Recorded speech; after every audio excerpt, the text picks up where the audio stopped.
साथियों, वर्ण मातृका चैनल में आपका हार्दिक स्वागत, अभिनंदन।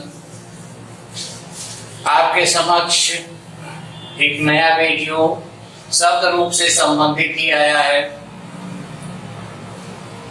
साथियों, आप लोगों से बार बार अनुरोध किया जाता है कि आप हमारे चैनल को सब्सक्राइब करिए, हमारे वीडियो जब पसंद आए तो उसको लाइक करिए। आप लोग देख लेते हैं लेकिन लाइक नहीं करते हैं, तो ये खेद का विषय है। आपका छोटा सा सहयोग हमारे लिए जो है आत्मबल होगा, तो इसलिए आप ज्यादा से ज्यादा लाइक करिए, शेयर करिए, सब्सक्राइब करिए। साथियों, आपको अकारांत, आकारांत, इकारांत सभी पुल्लिंग रूप बता दिए गए हैं। इकारांत स्त्रीलिंग में क्या होता है, एक इस पर जो है चर्चा कर ली जाए, क्योंकि यह परीक्षाओं में सस्पेंशन बना रहता है कि स्त्रीलिंग का क्या होगा, पुल्लिंग का क्या होगा इकारांत में, तो थोड़ा सा अंतर होता है। वह अंतर क्या होता है वो मैं अभी अभी आपको बता दूं। जैसे प्रथमा के एक वचन में देखिए, पुल्लिंग में भी अ होता है, स्त्रीलिंग में और ई होता है, यह होता है। जबकि स्त्रीलिंग में भी ठीक वही जो शब्द होता है उसमें विसर्ग लग जाता है, दीर्घ ई की मात्राएं लग जाती है और यह हो जाता है। फिर इसी तरह देखिए, जैसे आपको शब्द दे दिया जाए कि मति शब्द है या बुद्धि शब्द है, तो जैसे यहाँ रूप हो जाएगा बुद्धि, बुद्धि, बुद्धि बुधयः या मति, मति, मति मतयः। साथियों, तो इस तरह जैसे जो है परिवर्तन कोई नहीं है, जैसा पुल्लिंग में है ठीक उसी तरह स्त्रीलिंग में भी है। जब हम द्वितीय विभक्ति के रूपों में आते हैं तो देखिए एक परिवर्तन यहाँ होता है कि यदि पुल्लिंग है तो यहाँ इन लगता है, इसमें न लग जाता है। ठीक है साथियों, इसमें इन लगता है, और जो स्त्रीलिंग शब्द होते हैं उसमें केवल ई लगता है। तो यह परिवर्तन है कि स्त्रीलिंग में जब हम जाते हैं द्वितीय के बहुवचन में, तो इन के जगह जो है यह ई हो जाता है और शेष वही चीजें रहती हैं। जैसे यहाँ देखिए कि जैसे श्रुति है या गति है, तो गति, गति, गति, यह विसर्ग लग जाता है, दीर्घ मात्रा दीर्घ ई होती है और फिर विसर्ग लग जाता है। फिर यहाँ देखिए तृतीया में परिवर्तन क्या होता है कि जब पुल्लिंग में है तो इसमें जो है ना होता है या हड़ा होता है, लेकिन जब स्त्रीलिंग में हम जाते हैं तो यह या हो जाता है, न कि ना होता है न ही मां हो जाता है। जैसे यह गति का है तो यह गतया हो जाता है। ठीक है, फिर गतिभ्याम, गति भी कोई परिवर्तन नहीं, केवल द्वितीय के एक वचन में यहाँ परिवर्तन होता है। फिर चतुर्थी में जब जाते हैं हम, तब यहाँ परिवर्तन शुरू हो जाता है। पुल्लिंग में जो है अय होता है, स्त्रीलिंग में जो है ए भी होता है और आय भी होता है। ठीक है, ए भी होता है और आय भी हो जाता है। जैसे गति है तो गतये भी होता है और गतय हो जाता है। फिर साथियों इसमें देखिए चतुर्थी में, साथियों देखिए एक बार फिर कि यहाँ या तो मतय होता है या तो मत्ते हो जाता है, आय की मात्रा लग जाती है, ये परिवर्तन होता है। ध्यान, यानी द्विवचन में और बहुवचन में कोई परिवर्तन नहीं होता है। फिर देखिए पंचमी में, इसमें भी परिवर्तन होता है कि पुल्लिंग में यह एक हो जाता है, एक के साथ विसर्ग लगता है, लेकिन यहाँ देखिए कि यह के साथ विसर्ग लगता है या तो ए के साथ एक ही मात्रा लगती है। तो चाहे यह के साथ विसर्ग लगता है या तो ए के साथ जो है, फिर यह भ्याम होता है, फिर यह भ्य हो जाता है। तो पंचमी में देखिए साथियों कि इसमें भी प्रथमा विभक्ति एक वचन में जो है पंचमी विभक्ति के एक वचन में ही परिवर्तन होता है, द्विवचन और बहुवचन में कोई परिवर्तन नहीं होता है। अब आइए षष्ठी विभक्ति में, तो यहाँ भी देखिए साथियों कि यहाँ षष्ठी एक वचन में परिवर्तन होता है कि वह जो है या हो जाता है, या ए, यह या होता है या ए हो जाता है, फिर इसमें कोई परिवर्तन नहीं होता है। यहाँ देखिए कि इसमें जो परिवर्तन होता है वह ई नाम होता है, ई नाम यानी दीर्घ ई की मात्रा लग जाती है, जबकि पुल्लिंग में जो है यह ई नाम होता है, यानी जो शब्द होता है उसी में नाम जुड़ जाता है। और यहाँ जो है जो शब्द है उसमें जो है दीर्घ ई की मात्रा लग जाती है, जैसे मति है मति नाम हो जाता है, गति है गति नाम हो जाता है, ठीक है, बुद्धि है बुद्धि नाम हो जाता है, फिर श्रुति है तो श्रुति राम हो जाता है, क्योंकि श्रुति में र लगा है इसलिए श्रुति राम हो जाता है। अब साथियों देखिए सप्तमी में कि यहाँ जब आते हैं तो या तो याम होता है या तो औ हो जाता है, जैसे गति है तो गतियाम हो जाता है, ठीक है, गति जैसे है तो गतियाम हो जाता है या गतव हो जाता है।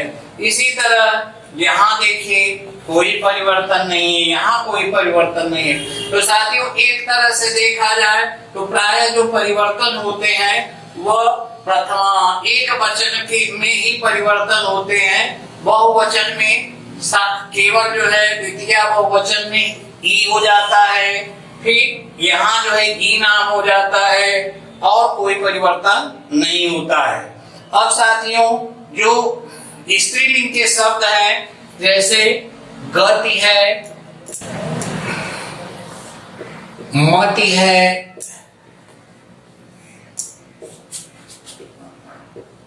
रति है बुद्धि है, ये देखिए साथियों इकारांत ये स्त्रीलिंग के शब्द हैं। एक शब्द होता है श्रुति, श्रुति शब्द है, श्रुति माने वेद भी होता है, श्रुति माने सुनना भी होता है। तो साथियों अब देखिए हमें इनका रूप चलाना सीखना है कि कैसे हम इसके रूप को सरल तरीके से कर सकते हैं। यदि यह रूप हमें कंठस्थ हो जाते हैं, यदि इस पर हम थोड़ा सा ध्यान दे देते हैं तो इतने स्त्रीलिंग शब्दों के जो है इकारांत स्त्रीलिंग शब्दों के रूप हम आसानी से लिख सकते हैं। अब जैसे देखिए यहाँ कि अह लगा है तो गति शब्द है तो गति हो गया, यह त में जो है यह विसर्ग लग जाएगा, ठीक है, तो गति ही हो गया, गति गति गतयः या मति मति मतयः या रति रति रति रतयः बुद्धि बुद्धि बुद्धि बुधयः श्रुति श्रुति श्रुतयः। तो इस तरह साथियों यह प्रथमा विभक्ति के एक वचन में रूप हो जाता है। तो हम लिखते हैं जैसे गति का लिखना है तो अब गति शब्द लिख लिए, इसमें यह विसर्ग लगा दीजिए, गति हो गया, फिर गति में जो है दीर्घ की मात्रा लगेगी तो इसलिए यह गति हो गया। अब इसके बाद गतयः, देख रहे हैं साथियों यह हो गया गतयः, यानी ई की मात्राओं का लोप हो गया, यह जुड़ जाता है। अब देखिए द्वितीय विभक्ति में कि गति शब्द है जैसे तो यहाँ लिख लेते हैं गति, क्या जोड़ना है म इसमें जोड़ना है, गति गति और गति। अब यहाँ देखिए साथियों यह विसर्ग हो जाएगा, ठीक है, द्विवचन में द्विवचन के बहुवचन में यानी कि द्वितीय विभक्ति के बहुवचन में यह विसर्ग लग जाता है। अब आइए तृतीय विभक्ति में कि इसमें या है, गति शब्द जैसे है तो गतया, फिर भ्याम तो गतिभ्याम, क्या हो गया गतिभ्याम,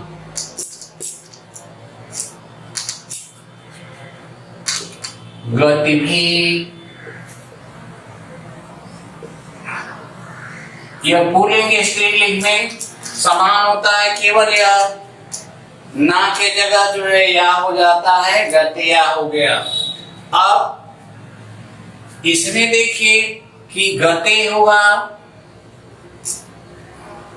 गति शब्द का रूप चला रहे हैं तो यह हो जाएगा आपका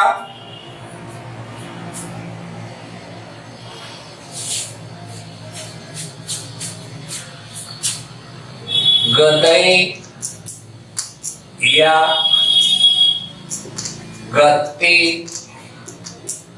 गते होगा या गते हो जाएगा। फिर इसका रूप यही होगा गतिभ्याम, यहां हो जाएगा गतिभ्य, साथियों हो जाएगा यह गतिभ्य। अब जब हम पंचमी में जाते हैं तो यह होता है, या तो ए लगता है चाहे यह लग जाता है। तो इसमें जब हम जाते हैं तो यह हो जाएगा आपका, चाहे हम यह लगाते हैं तो यह होता है गत्य। क्या होगा? गत्य। यह लग जाएगा या गतये, या इसको हम कर देते हैं गतये। फिर इसमें आएंगे यही हो जाएगा, यहां भी वही होगा। अब षष्ठी में जब जाते हैं तो या हो जाता है। अब यह शब्द हो गया आपका गत्या या गतये,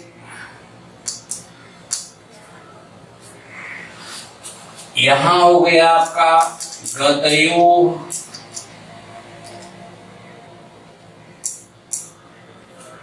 और यहां गति नाम हो जाएगा, दीर्घ ई की मात्रा हो जाएगी तो यह गति नाम शब्द हो जाएगा। साथियों देख रहे हैं, यहां या जोड़ दीजिए चाहे ए जोड़ दीजिए, ठीक है। फिर यो हो जाएगा गतयो। अब सप्तमी में जब चलते हैं तो यह हो जाता है याम, गति जैसे है तो इसमें याम जोड़ जाता है तो गतियाम,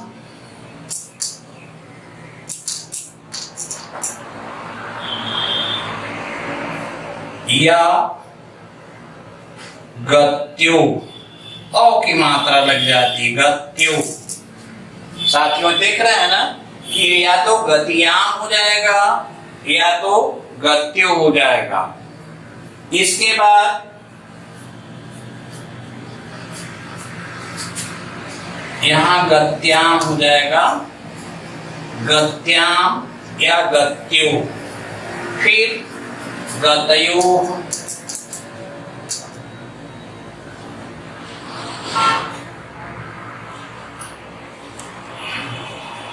गतिषु।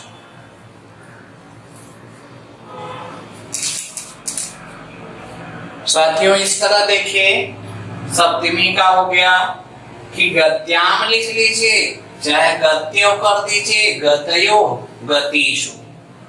अब यहां देखिए संबोधन में कि ठीक वही कि हे गते, संबोधन का चिन्ह लगा दीजिए, हे गति। यहां भी संबोधन का चिन्ह हो जाएगा, हे गतय।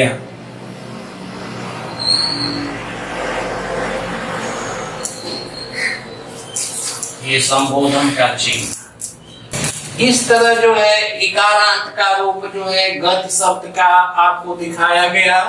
अब इसके आधार पर हम मध्य का भी चला लेंगे, रति का भी चला सकते हैं, बोधि का भी चला सकते हैं, श्रुति का भी चला सकते हैं। अब जैसे देखिए कि मति का है कि मति मति मतय, मति मति मति, मत्या मतिभ्याम मतिभिः, मत्ते मतिभ्यां मतिभ्य यमते मतिभ्यां मतिभ्य मत्य मतिभ्यां मतिभ्य यमते मतिभ्यां मतिभ्य मत्याम मतयो मतीनाम मते मत्यो मतयो मतीनाम। तो ये हम चाहे मते कर लें या मत्या कर लें। तो यहाँ देखिए कि मत्या मत्यो मतीनाम मत्याम मतयो मतीषु या मतयो मतीषु। तो साथियों इस तरह से जो है हम इकारांत के रूप को सरलता पूर्वक चला सकते हैं। हमें इसका ज्ञान हो, हम यह याद रखें कि यहाँ जो है जैसे चतुर्थी विभक्ति में क्या होगा, तो आप तुरंत चतुर्थी विभक्ति में जाएंगे तो चाहे वर्ण आधा आधा के बाद ऐ की मात्रा लग जाएगी, या वर्ण जो पूरा हो रहा है तो पूरा है तो ए की मात्रा लग जाएगी, शेष जो है परिवर्तन। अब एक चीज ध्यान देने की चीज है कि जब हमें ये पता है कि देखिए द्विवचन में 2 ई होते हैं, द्विवचन में ही 3 भ्याम होते हैं, बहुवचन में 2 भ्य होते हैं। यहाँ देखिए कि इसमें चतुर्थी विभक्ति के और पंचमी विभक्ति में अंतर क्या होता है कि चतुर्थी में विसर्ग नहीं लगता है और पंचमी में ए के साथ विसर्ग लग जाता है। तो पंचमी षष्ठी के रूप एक जैसे होते हैं। तो साथियों हम उम्मीद करते हैं कि आपको यह वीडियो पसंद आया होगा। आप इसे अधिक से अधिक देखें, इस चैनल को सब्सक्राइब करें, इस वीडियो को लाइक करें और अधिक से अधिक साथियों में शेयर करें। साथियों धन्यवाद।